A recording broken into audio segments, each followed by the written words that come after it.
Saya pikir kita sudah semakin terbiasa menghadapi dinamika politik, sebagaimana disampaikan sahabat saya Pak Nus tadi.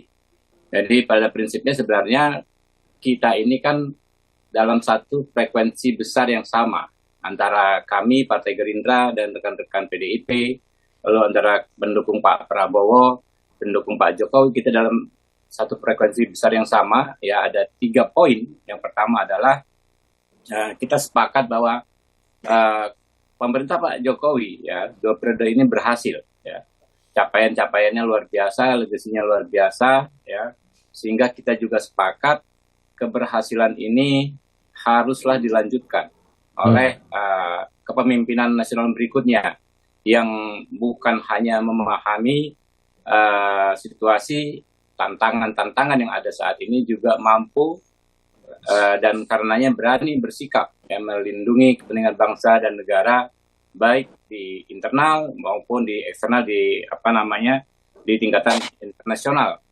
Yang terpenting yang ketiga adalah kita sepakat bahwa pemilu 2024, pemilihan kepemimpinan nasional yang baru haruslah kita lalui dengan guyup, damai, rukun ya. Kita menginginkan terjadinya pergantian kepemimpinan nasional yang smooth, yang landai, ya, tidak gaduh, tidak ribut-ribut, sehingga kita tidak kehilangan waktu dan momentum untuk meneruskan kebangkitan yang sudah dan sedang berjalan saat ini.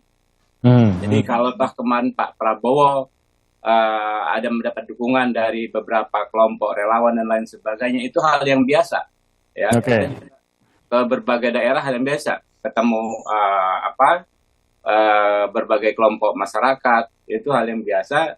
Dan ya teman-teman ya, saya baca statementnya ya Pak Andi Gani juga mengatakan itu hal yang sangat realistis ya, dan memang wajar juga terjadi karena memang ini sebetulnya opsinya kan sebetulnya tidak ada yang pertentangan yang antagonis ya. Tidak ada pertentangan friksi yang antagonis soal yang mana yang baik dan mana yang lebih baik ya, di antara yang baik-baik, itu intinya. Kan nanti kita kedepankan hak ya, konstitusional warga negara. Kita tahu kalau relawan itu kan dia lebih cair daripada partai politik. Dia tuh agak susah kalau kita setir, harus ke sana, harus ke sini.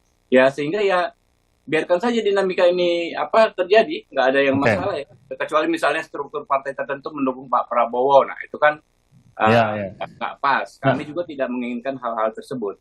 Kurang lebih begitu.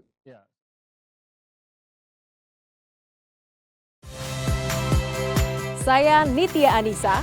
Saksikan program-program Kompas TV melalui siaran digital, pay TV, dan media streaming lainnya. Kompas TV, independen, terpercaya.